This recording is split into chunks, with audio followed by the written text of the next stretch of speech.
stepped in here today to power on the system. It did not respond. I said the devil is a liar. It shall end in praise today. Amen. So we thank God that we are here to his honor and glory. So let us be glad and rejoice. Amen. He's in our midst, and we are going to be happy at the end of it all. So I welcome everybody in the name of the Lord, and to him be all honor and glory in Jesus' mighty name. Amen. Amen.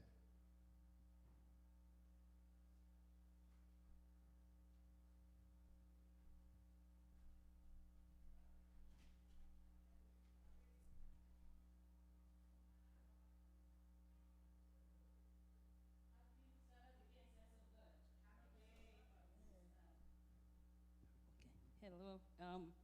Our Bible text this morning will be taken from the book of Revelation, chapter 18, verse 1. It says, After these things, I saw another angel coming down from heaven, having great authority, and the earth was illuminated with his glory. Whoa, that is nice. Today is the 13th Sabbath. We've been studying this cosmic message for the past 13 weeks, and today is the last day. And this particular book of Revelation, chapter 18, in short, the whole book of Revelation, I don't know if you guys got what I got. Maybe because I am more matured, I'm older, I'm able to understand what this book of Revelation is about through this lesson.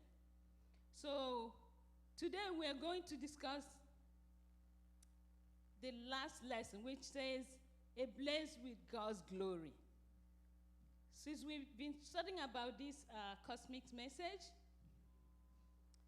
this message is about preparing us, really, for the second coming, because when Christ will come, it's going to be a surprise to all of us.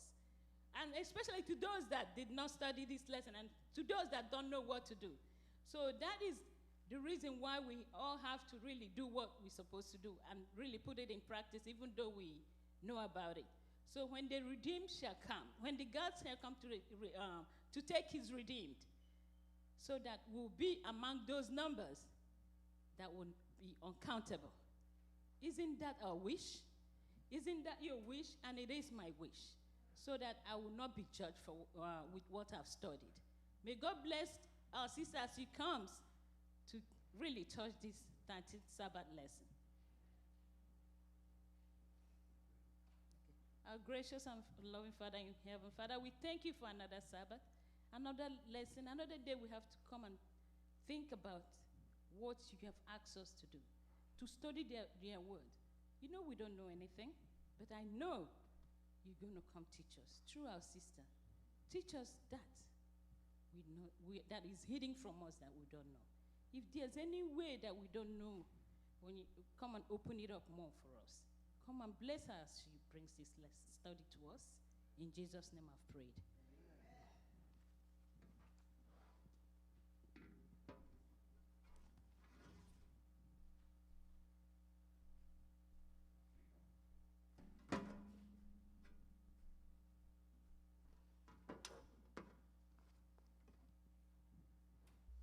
Happy Sabbath, church. Today we are studying lesson 13. We have come to the end of the quarter. And like our sister said, we've been studying about the cosmic messages throughout this quarter.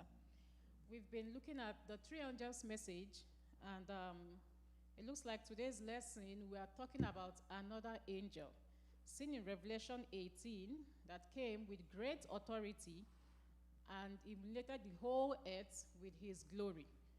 So we're going to be looking at this lesson and knowing who this angel is. Is he any different from the previous angels?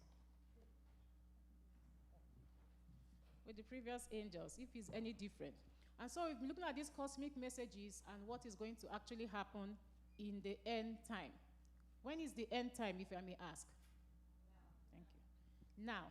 So now is the end time. We've heard about a lot of things that will happen in the end time, and we see those things unfolding, right? We've heard about how some kind of legislation will try to enforce Sunday keeping in contrast to the Sabbath. We know the two issues involved. We know the crucial players of what is going to happen. We know what is involved. We know what is at stake. And it's about whom will you be worshiping?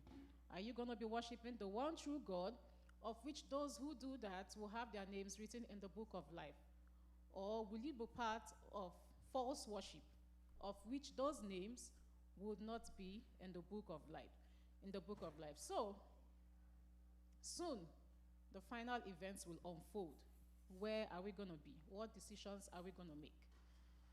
Preparing for the final crisis. Final events will unfold soon. How do we prepare for the crisis? Let someone read. Let us pick up our Bibles. And let us also have our microphones. Let us read 1 Thessalonians chapter 5, verse 1 to 6. 1 Thessalonians chapter 5, verse 1 to 6. Yes, go ahead. But out of the times and the seasons, brethren, ye have no need that I write unto you. For you yourself know perfectly that the day of the Lord so cometh as a thief in the night. For when they shall say, peace and safety, then sudden destruction cometh upon them as travail upon a woman with a child, and they shall not escape. But ye, brethren, are not in darkness, that the day shall come overtake you as a thief. Ye are all the children of light and the children of the day. We are not of the night nor of darkness. Therefore, let us not sleep as do others, but let us watch and be sober. Amen. Amen. So, there comes a time as a thief in the night, the Lord's day would come. And the question is God going to come as a thief in the night? Can I get your reactions? Is the Lord going to come as a thief in the night? Of course. What does that mean to us? Unexpectedly. The microphone. If we are prepared really for him, he's not going to come as a thief in the night. It's not going to be a surprise to us. But if you're not prepared, definitely it will be like that. Exactly. Is Christ a thief? No. No. So he's not a thief, and he's not going to come as a thief in that. In fact, the Bible says he's not going to be secret. All eyes shall see him, right? So Paul was trying to admonish, you don't have to be taken by surprise, especially because we have this message. Now, just like in the days of Noah, when everyone was going about marrying and giving in marriage, buying and selling, and Noah was giving out the message and no one was listening until the flood came. They were taken by surprise.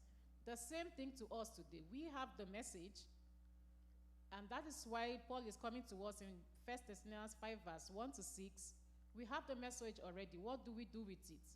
We act on it because we don't want to be taken by surprise.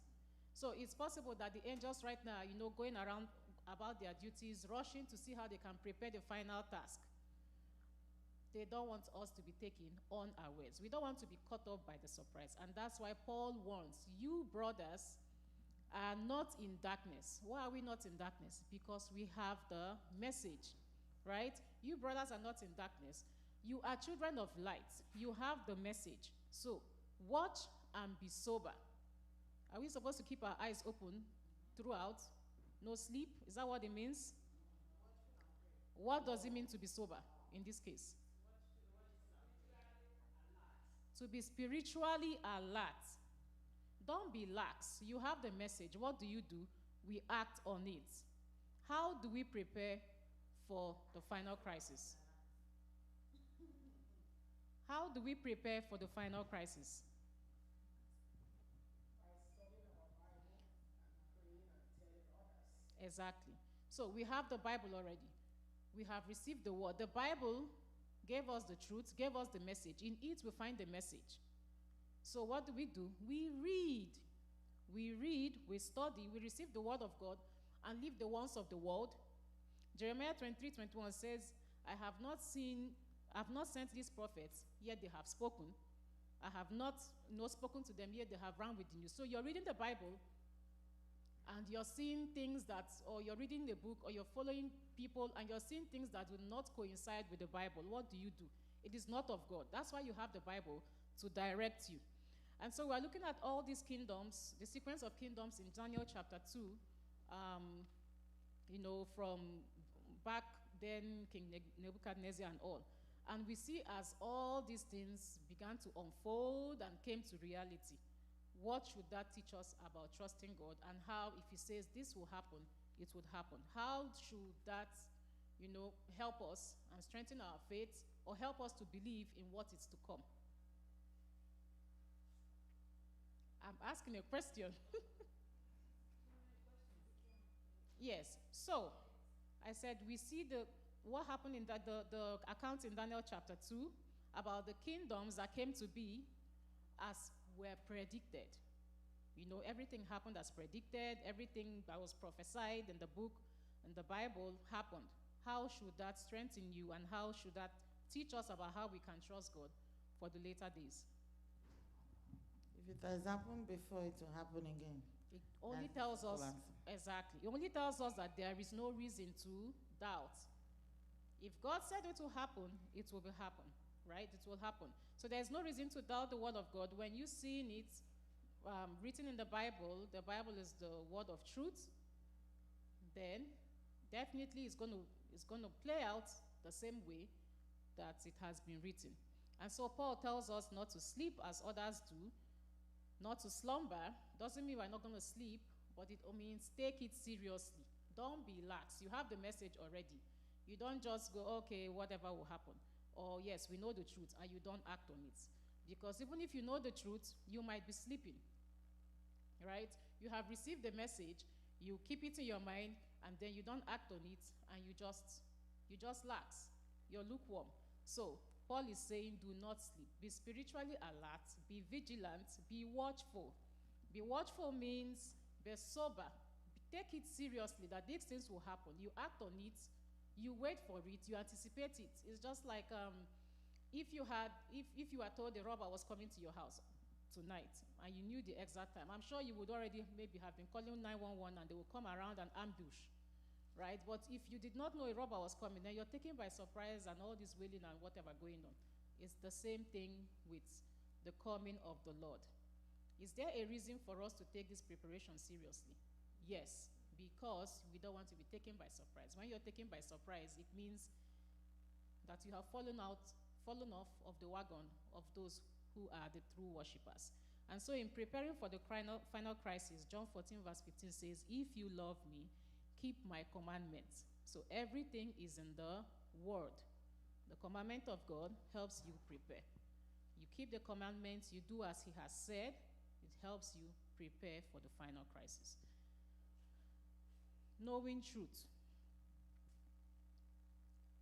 Knowing truth. These days, at some point, we no longer know what to call truth. Lots of information are out there. Conflicting ideas in the world.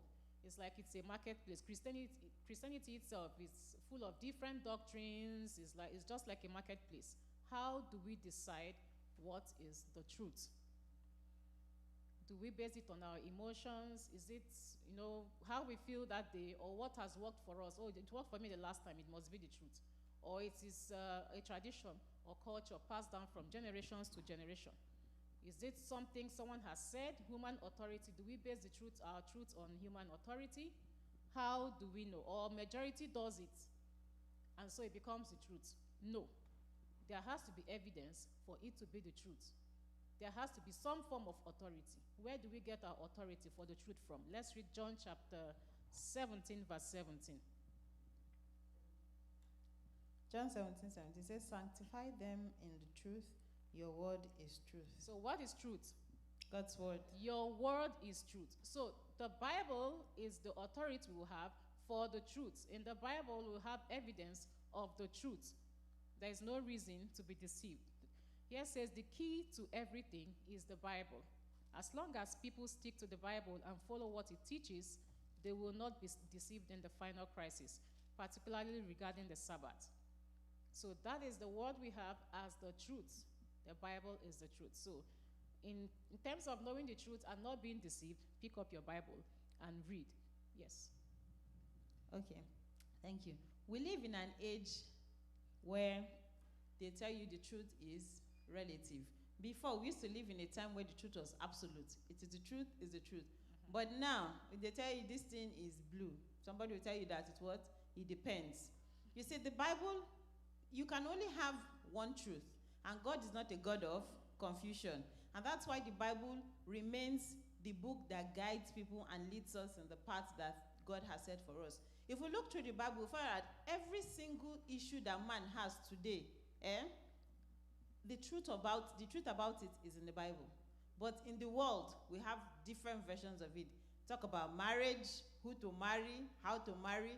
The truth is in the Bible. The Sabbath, when to worship, what day to worship, how to worship. It's in the Bible. Raising children, how to raise them, where to raise them.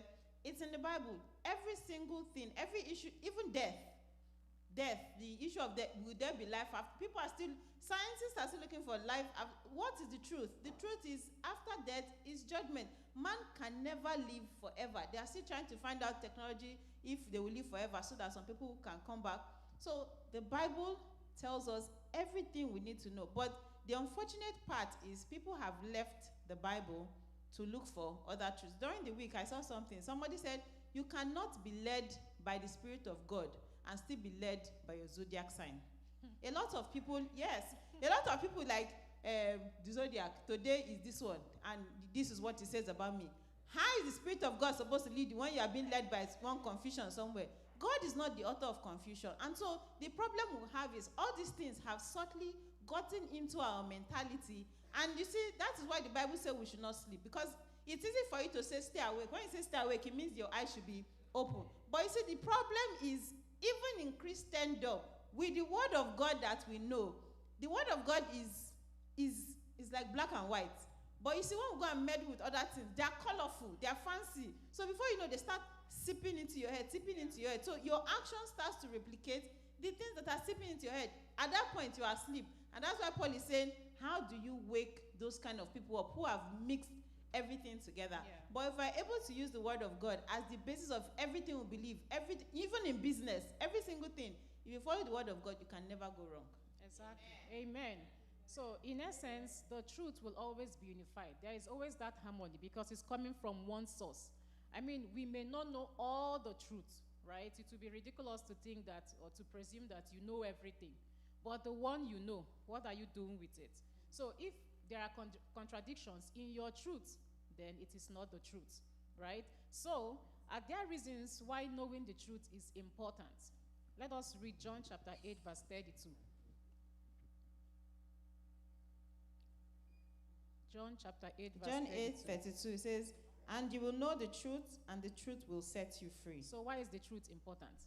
Because a lot of people are living in bondage because of the truth they don't know. Exactly. So if you know the truth, it sets you free. Especially because in the end time, there are actually, and what is written here, two great errors whereby people will be deceived by the devil. And Sister Inka pointed out one. One of them will be immortality of the soul. Right? We still believe you shall not surely die.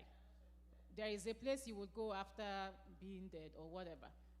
That is one. That is one part where the devil will try to deceive many. And the other is in Sunday sacredness, which we are seeing today. So with these two, these are like the two biggest ones. These are the ways the devil will try to deceive people even now and at the final event, right? And so that is the reason we need to know the truth. The truth is important because it helps us make wise decisions. If you do not know the truth, how do you want to make a decision, even right now or even on the last day, right? Deuteronomy, somewhere in Deuteronomy 29 says, the secret things belong to God, but those things that have been revealed to us belongs to us forever, even to our generation. And that is why they have been given to us, that we may forward the word of his law. So leave the secret ones for him, but we have been exposed. The Bible has exposed us to a lot of the truths that we need to know for our salvation. What are we doing with those things? And we are praying that today God will allow the truth of God to ignite us and to prepare us and get us ready for His glory. Contributions, if there are any. Go ahead, Mama. Shall set us free. What is the truth? The truth is the word of God. We already addressed this. Sanctify them by the truth. The word of God is truth. What is the truth? The word of God is just one big book. Say, what is the truth? I don't know how to read the word of God, but you are telling me I must know the truth, and the truth will set me free. Well, what is the truth? Go ahead. Thank you. That's what I was trying to say before. That's why I said every single chapter, every single issue man has, if you search the word of God, the truth about it is there. And that's why I listed the Sabbath. If you are confused, if there's anything that is confusing you, if it's business, go to the word of God. It will tell you. It tells you not to put your cloth down as this thing for somebody else. No, because praise the Lord. Mama is saying that what if you cannot read the book? You cannot read the word. So what is the truth that you are bringing to me? That's what I'm saying. You are saying that if you need anything, go to the word. What if I cannot read the word? That's why I'm saying Jesus is the truth. He that does not have the Son, that's why the Bible says, he that the Son has set free is free indeed. Unless you know Jesus, you are living in bondage. So Jesus is the truth. And that is where we come in. It is for us to tell people the truth. And let me just digress a little. They asked an atheist, an atheist asked someone that, why do you believe in God? Because we need to understand the dynamics these things come from. The atheist asked the man, why do you believe in God? And a lot of times we feel that we have to give people the reason to believe in God. A lot of times these people, they know they are living in denial. So the man said, instead of the man going about, oh, don't you see this? What did the man ask him? The man said, why don't you? Do you understand? Because anybody who lives at a time like this would have an inkling, and that's where Jesus comes in. Jesus said everybody would have an opportunity, at least one. A lot of people will have many opportunities, but you have an opportunity at least to meet with God. So back to Mommy's question. The reason a lot of people don't believe in Jesus is because they feel it's comfortable for them to remain in the bondage that they are. Because if somebody is in bondage, there is something that's going on in the person's mind. Absolutely, she's not talking much about bondage. Let's just answer her direct question. The question is, what is the truth? And it's in the lesson. Let me just tell you, it's in the lesson. See what the lesson says here. The only way to expose Satan's lies is to embrace the truth. And she's asking, what's the truth? We must study the Bible to understand the one who is the truth. So that one who is the truth is who? Is Jesus that is the one that is the truth. And then we learn to obey him. But she's talking about the scenario of somebody who doesn't study. Now, the person that doesn't study must have heard about Jesus. And what the lesson is specifically telling us is that Jesus is the truth. When anything contrary to Jesus is the lie. Anything that is different from Jesus is the lie. But Jesus himself is embodiment of the truth. Now, when you now know Jesus, you start now separating all those truths, all the things in him. But first of all, you must identify with the truth, which is Jesus. Amen. Thank you. Ma, are you clear? No matter where you are, no matter who you are, there is something in you that always tell you not to steal. Even nobody tell you not to steal. There's something that tells you not to lie. Even nobody told you not to do so. So God have his spirit upon all human beings, but God will draw his own children. Remember, God, Jesus said, my sheep are out there. They will hear my voice and they will come in. No matter nation, no matter where they find themselves, when that spirit of the Lord is upon each and every one of those people, they will hear that voice. They will know the truth. Amen. How come a Muslim? How come those who have never read Bible? How did their life, when you look at them, they look totally different, but they were a nation that hates God. They were people who don't love him, but their behavior are different from other people around them. So the word of God is truth. God Amen. will draw his own children to himself. Amen.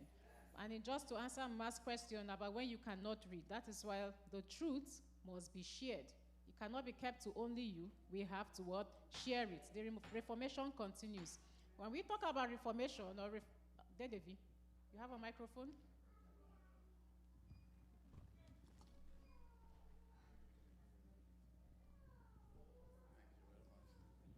Yeah, actually, we're all going round and round the question Mama asked. Jesus is the truth, yes. But who is Jesus? And what does he stand for? That is the truth that we all need to know. Jesus is the Son of God. We all sinned, first of all, in the Garden of Eden. Because of the sin, we shall all die. That's what the Bible said. But Jesus came. Remember, the devil was trying to portray a different image of God, a wicked God. Jesus is the Son of God, and he has come to portray the actual image of his Father. Love, his love for each and every one of us. To those who repent, Jesus came to die on the cross to redeem us from all our sins and to save us. So if we can learn these messages and we know them, that's why Christ came. That's why he died for us. And he went back to heaven, promising to come back again to take us to heaven for those who believe and repent of their sins. If we get all this message, we learn them and we teach them. It's not good enough for us to teach them. Our character must reflect that character of Christ. Because when you do them, when we say them and we teach them and we do them, people will see that character of Christ in us. And they will believe us. And they will know that Christ indeed died for us and that we have hope at the end of that eternal kingdom. Amen. Amen. Thank you, Dedevi. So in other words, it's not enough to just share the truth, act the truth, right? So that those who cannot read will see the truth in you, and learn from that. Okay. Sorry to cut you short, about showing your character. Exactly. I was studying yesterday from the book of Ruth, chapter 3.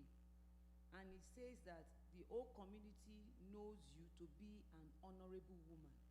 That got me thinking that, wow. So the community is watching you, and they can conclude that you are an honorable woman. So sometimes, like what Daddy said, it's not what we say, but our character must depict that we know the truth and we have the truth. Yes, because most times you don't even have to say the words. Your actions alone change other people's lives. Amen. Thank you for that. The Reformation continues, and we are talking about Reformation, improving on something that is already existing and all that. And so Reformation has been going on many years back. I think yesterday in the lesson, Pastor said, 15, 17 AD? Don't quote me, I'm not sure, but many years back, right? And so even today, it has continued, and it's continuing even now. And even God has raised up last day people to stand on the shoulders of the great reformers. So even we are here, we are also reformers, trying to see how things can be made right and made ready for the Lord's coming. And so these reformers have the Bible as their only creed, Christ alone as their source of salvation, and the Holy Spirit as their only source of strength, and the return of our Lord as the consummation of all their hopes. Now, just reading this little paragraph, when do we think the Reformation is going to come to an end? When Christ comes, right? And during this process of Reformation, what guides us? What guides us during the Reformation? Let us read John chapter 16, verse 13. What guides us during the Reformation period? 16, John 16, 13.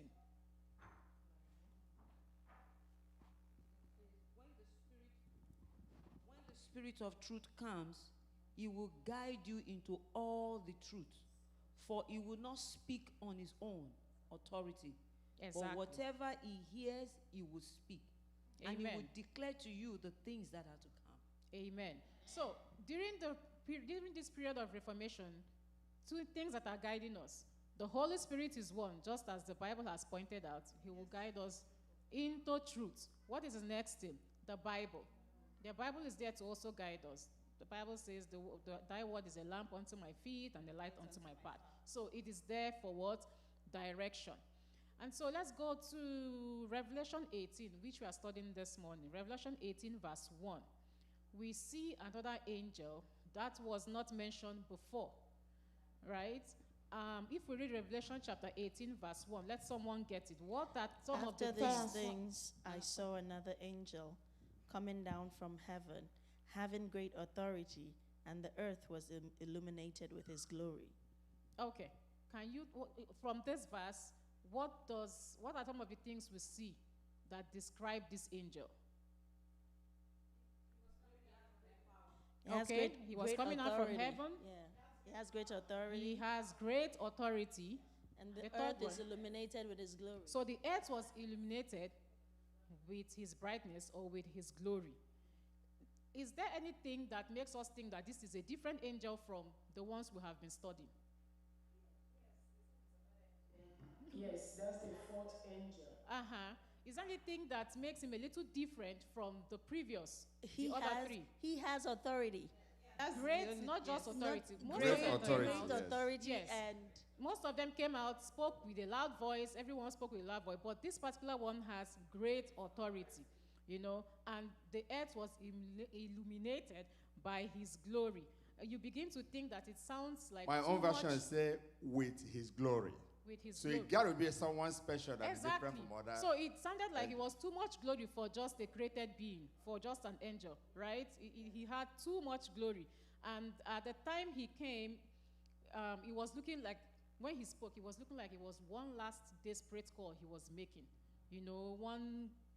The last message of mercy, you say, come out of her, this is happening. It was like a last warning, a last desperate call for us to come out, come out, come out. We've been receiving the warnings from the 300 message, but this one was like a last message. It was like a desperate call for us, to respond to.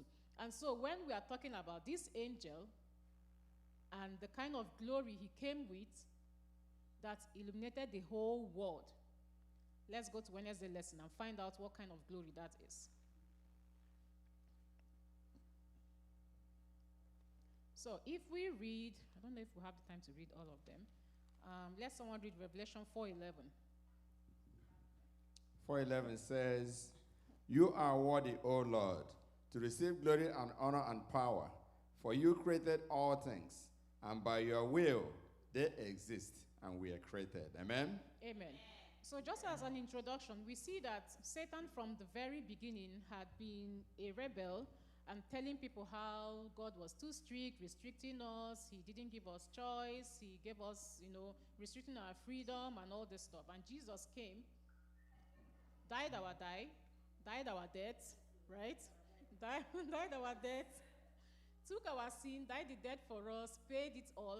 And then, you find him as someone who is loving, someone who is compassionate, someone who is just based on those things. And so whatever false accusations the devil was, claiming at the point, what Jesus did for us on the cross was already enough to false those accusations.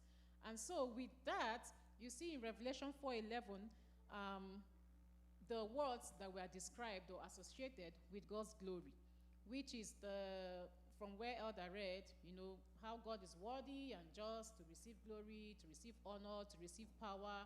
Worthy is the Lamb, always worthy, worthy, worthy here and there. And then we come to Exodus chapter 33, verse 18 and 19. What is God's glory? What is God's glory? Exodus chapter 33, verse 18 and 19. He has revealed it to someone before, and from there we can learn. Moses, now what is God's glory? Moses said, "Please show me your glory." And he said, "I will make all my goodness pass before you. I will proclaim before you my name, the Lord. And I will be gracious to whom I will be gracious, and I will show mercy on whom I will show mercy." Amen. So, what is God's glory from this message, from the Bible? His character, right? And so when you're thinking about God's glory, you're thinking of a visual. Oh, there is a bright light somewhere. Very bright light fills the earth, and all of us can all bask in all that glory ablaze. No, we are talking about God's character, the beauty of his character that is revealed at the time.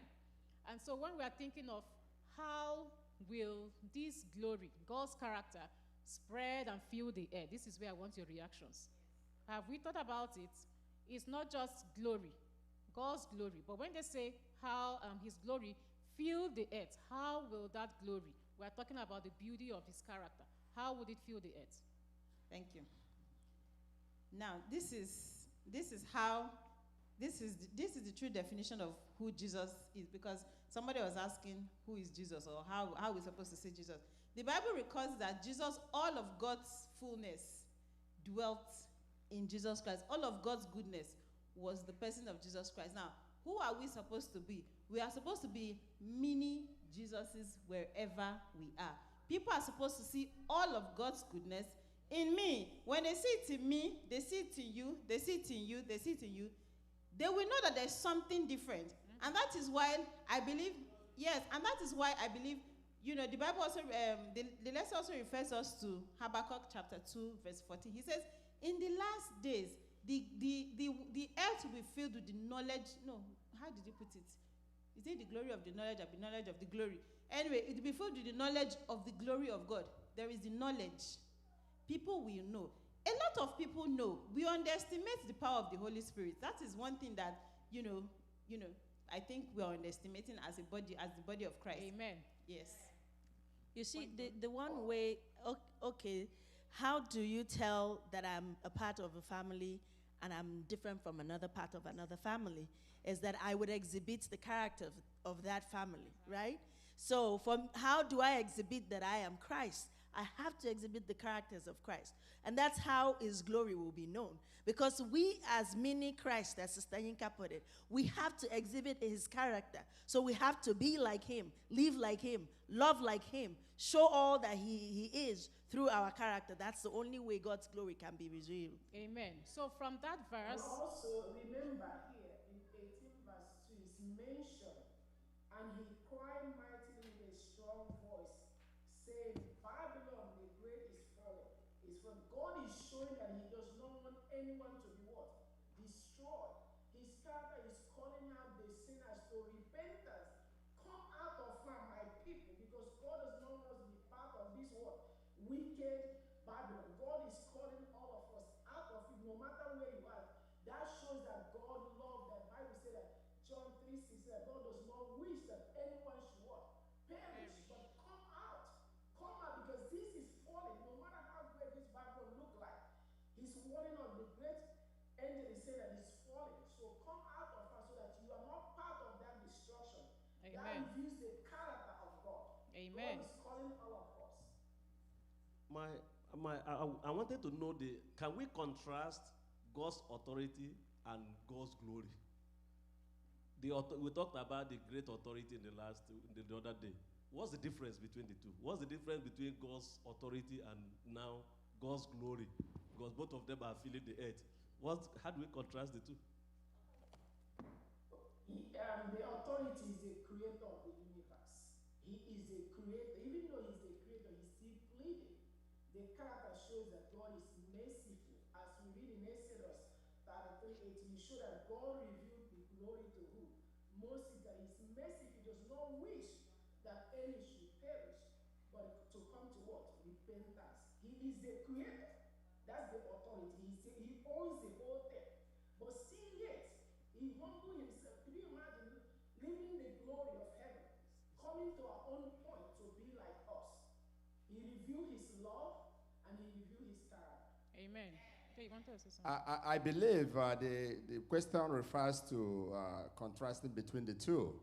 I believe authority can be given to an individual, but glory is something that comes from God. It's a manifestation of God's work in us. So that can only be attributed to God himself.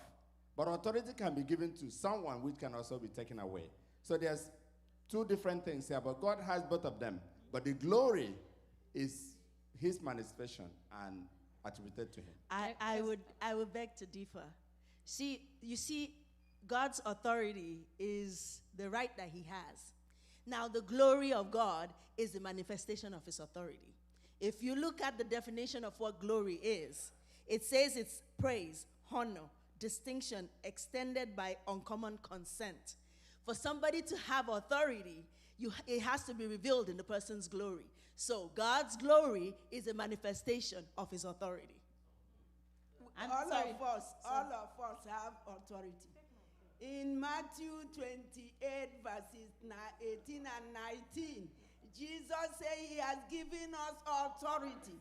And that authority is what we are going to use to walk. Exactly. To tell the world that Jesus Christ had come, Jesus Christ died on our behalf, Jesus Christ was buried, Jesus Christ resurrected, Jesus Christ is coming back again. That is it. That's see, okay.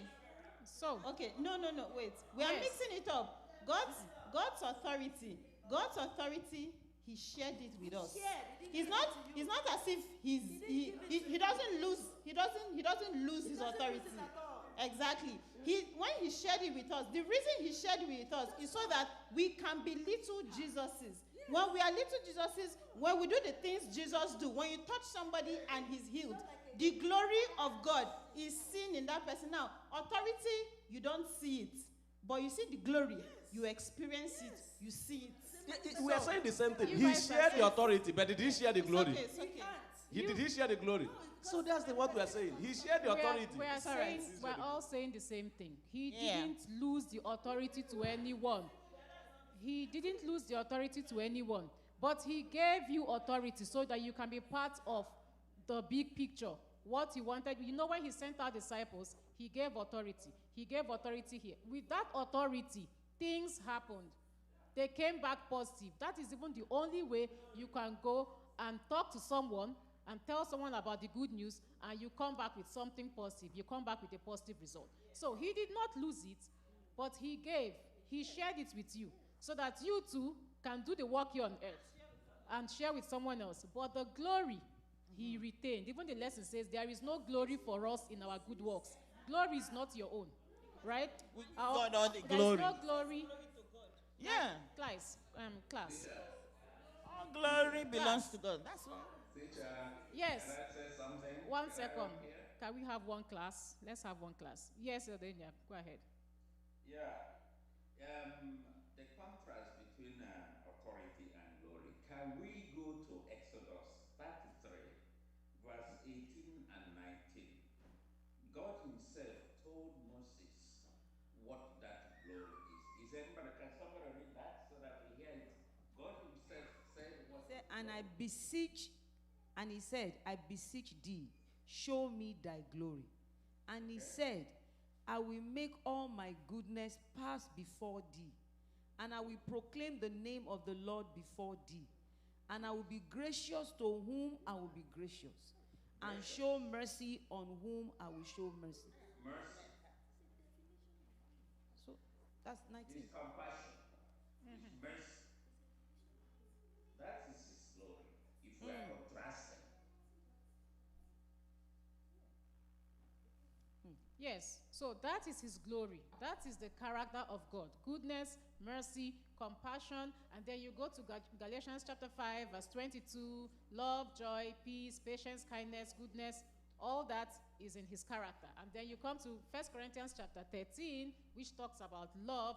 God is love. So all that is the character of God, right? But when we talk about the glory illuminating the whole earth, spreading across, that is you doing the work of God, and people seeing it in you. What's it called? Philippians chapter 2 verse 5 says, let this mind be in you as it was in Christ Jesus. Means have the same mindset as God. As Yinka said, we are supposed to be little Jesus is where we are. We are supposed to have the same character with God. His character should be reproduced in us. And that's if it's reproduced in each person, everyone, it fills the whole earth. We are transformed because we lose our own character and pick up that of God. And that is how God's glory fills the earth. Okay, so let God's glory be manifested in us so that we can all already begin to shine before God comes. The Lamb, the slain Lamb.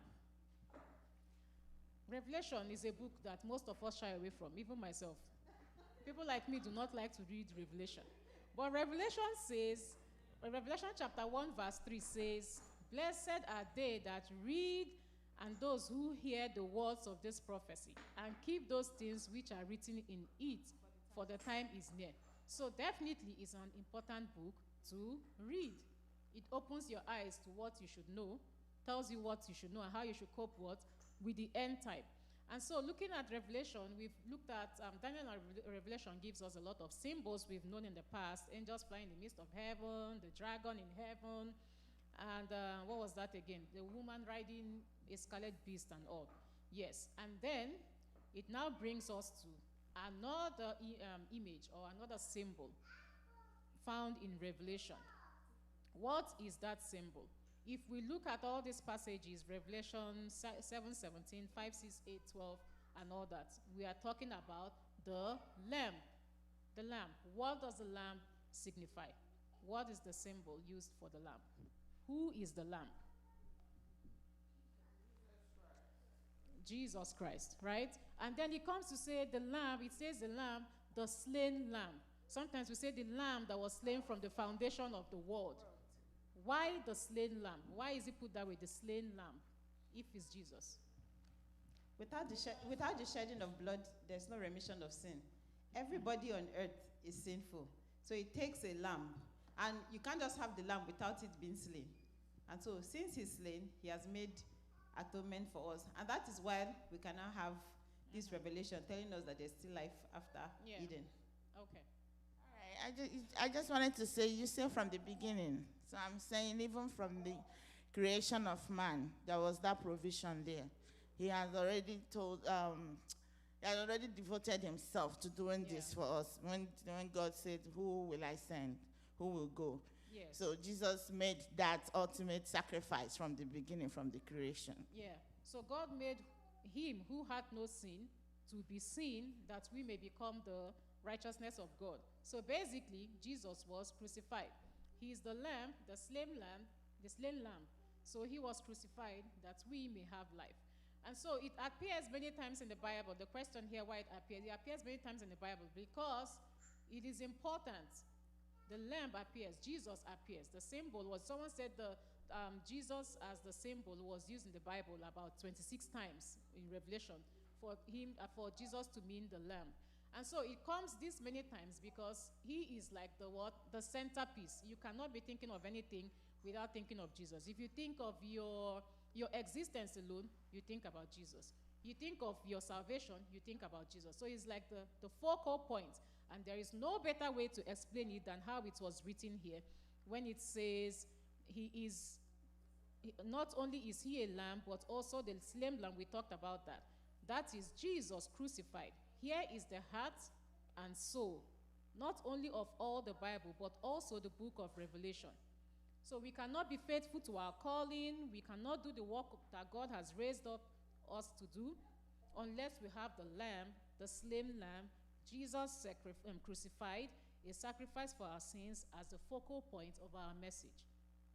Basically, you cannot be doing anything in Christianity if you cannot mention Jesus. If you do not, everything boils down, takes you down the path to Jesus. We must intentionally place the lamb that was slain at the very center of our doctrines and mission, and at the heart of every sermon we preach. So he has to be in every article we write, every prayer we make, every song we sing, every Bible study we give. So you cannot do anything. Your thoughts alone, how you think, how you act, when you sleep, everything revolves around who? Jesus. He is the focal point. And so the lesson is saying, let the love revealed by the lamb on the cross transform the way we treat each other. In other words, it should help us care much more for the world. Remember, let this mind be in you. You're supposed to be putting on the character of Christ. And so since he's the focal person, we shouldn't be doing anything that does not involve Christ. Yes, go ahead. I have a question, and it overwhelms me because we know the answer to this question. There are a lot of people in this world who do good. And when I say do good, I don't mean it in the sense because the Bible says nobody is good. Like, genuinely, they are good. But here, unless you recognize Jesus as the slain lamb, because no one comes to the Father except through Jesus, what's going to happen to all that number of people? And let me even say this, because when I was telling Sister Gold, some people see Jesus as a prophet. It's still not going to help them until they see him as the lamb that was slain from the foundation of the world, because that is the only authority we have to come boldly before the Father. So if they don't see him as that, what's going to happen to everybody like that don't believe I'll answer Jesus? in two ways. That is why God has raised up the last day reformers to what? share the news on Yes. the second hand. But they know him. I cannot For tell. instance, the Muslims know him as a prophet. They don't Yes. know him, Sister Yinka, just as I'm telling you. If you don't know that Jesus is the Son of God, you don't know him. If you know Jesus as a prophet, you don't know him. Jesus is the Lamb. He is the Son of God. Until you accept him as your Lord and your personal Savior, you still do not know him. And as for what will happen, what happened during the time of Noah? What happened during the time? See, we are here saying it. God has given us this mantle. God has told us, go into the word and preach. If you listen, you will be saved. If you are not listening, if you say, no, you are not going to believe, then there's also another option for you. So the option is already there, so you choose. Exactly. So And I used to like emphasis. So I just wanted us to pay attention to why the lesson was emphasizing putting the slain lamb first, alone, everywhere. So he keeps re-emphasizing that. Why do you think that the lesson was re-emphasizing it? It's because there are others who do not do that much, or who do not even do it at all, or who understands the lamb to be a different thing, like the prophet or whatever anybody is saying. But the lesson is trying to re-emphasize, take him first, take him alone, and make sure that you claim him and propagate the gospel. So that emphasis will let you know that the only channel to your salvation is through that slain lamb. How the Lord will judge the other ones who do not know is not for you to start saying now. Yes. He has told you what to do. He has told you that there were dark days when the truth was taken away, and he has returned the authority to you and has energized you to preach the word. Continue to propagate the gospels. Do your part. And then when it comes to judgment, he will judge all those ones that didn't know. Yes. But put him first and put him alone in your life as the slain lamb. Amen. Like we said, the secret things belong to God. So the lamb remains the front and center.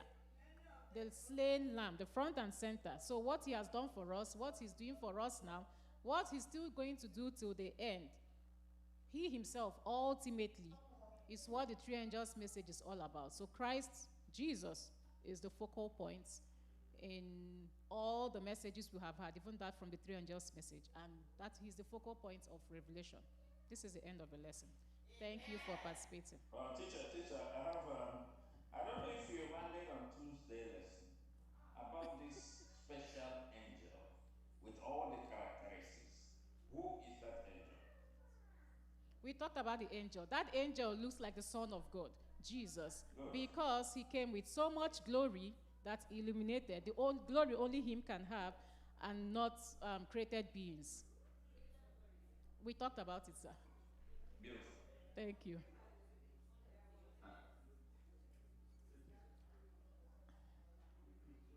Yes, this is the end of the lesson. Thank you for joining our Sabbath school.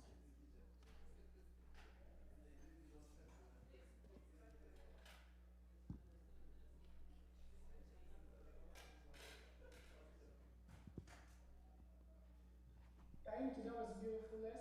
And one of the teacher can alarm there, too. I need to recruit more of these teachers. Thank you so much, Dr. Agu. May God continue to bless your ministry in Jesus' name. Amen. It can be done, the teacher. It can be done. I don't need to ring bell for you. Amen. So it is now time for our Sabbath school expense offering, but we are going to do it differently. This Sabbath school expense offering, we all know what we do with Sabbath school expense offering, but for this time, we'll be doing it while having a musical selection from the Solomon Singers. They will be presenting via Zoom. I urge you, while the music is going on, to just come out here and give us your Sabbath school expense offering. As you do that, may the Lord bless you in Jesus' name. Amen.